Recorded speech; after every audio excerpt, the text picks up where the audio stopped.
खाने के नाम पर कितनी बातें सुना दी। बस बहुत हुआ, मुझे अब यहाँ नहीं रहना।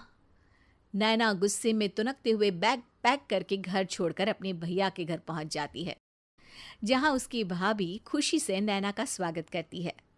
अरे क्या बात है नैना, ना कोई खबर ना रोहित साथ में, अचानक कैसे आना हुआ? मैं तो उस घर को हमेशा के लिए छोड़ आई, दोबारा कभी वहां वापस नहीं जाऊंगी। ऐसा बोलकर नैना घर में आकर मजे में सोफे पर बैठ जाती है, जिसके बाद अब वो पूरे ठाठ बाट से अपने मायके में रहने लगती है, जहां उसकी भाभी सारा काम करती और नैना अपनी मॉडलिंग प्रोजेक्ट करते हुए बस मौज में बैठकर खाती। नैना, आखिर बताओ तो सही कि तुम्हारे ससुराल में ऐसा क्या हुआ जो तुम्हें घर छोड़ना पड़ा?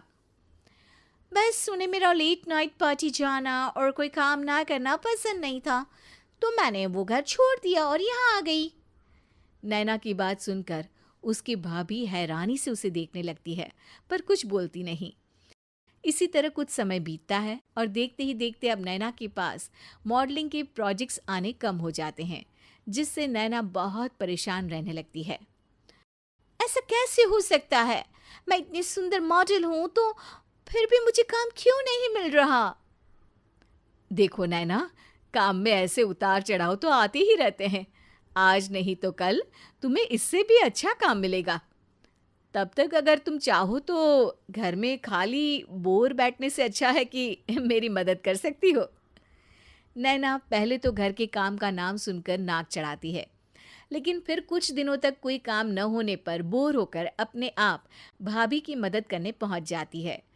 इसी तरह धीरे धीरे उसकी भाभी नैना को घर का काम करने के साथ सारा खाना बनाना भी सिखा देती है। एक रात नैना और उसके भैया भाभी साथ बैठकर डिनर कर रहे होते हैं। पता है, आज का सारा खाना नैना ने बनाया है, मैंने तो बस आज थोड़ी सी ही मदद की है। मानना पड़ेगा नैना, खाना तो बहुत स्वादिष्ट है। आखिर मेरी बहन मल्टी टैलेंटेड जो है, मॉडलिंग और घर दोनों एक साथ बखूबी संभाल सकती है। और फिर जब मदद करने के लिए घर में कोई दूसरा इंसान भी हो तो फिर दिक्कत ही क्या। मेरी बहन चाहे तो उसके लिए कुछ भी इम्पॉसिबल नहीं है। भैया की बात सुनकर नैना को अपनी सास और रोहित की याद आ जाती है। भैया, मम्मी और रोहित ने कभी मुझे मॉडलिंग करने से रोका नहीं। वो तो हमेशा हर चीज़ अकेले संभालते आए हैं और मैं हर काम खराब करती रही।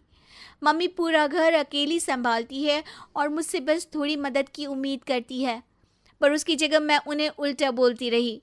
गलती मेरी है भैया, मुझे अपने ससुराल वापस जाना चाहिए।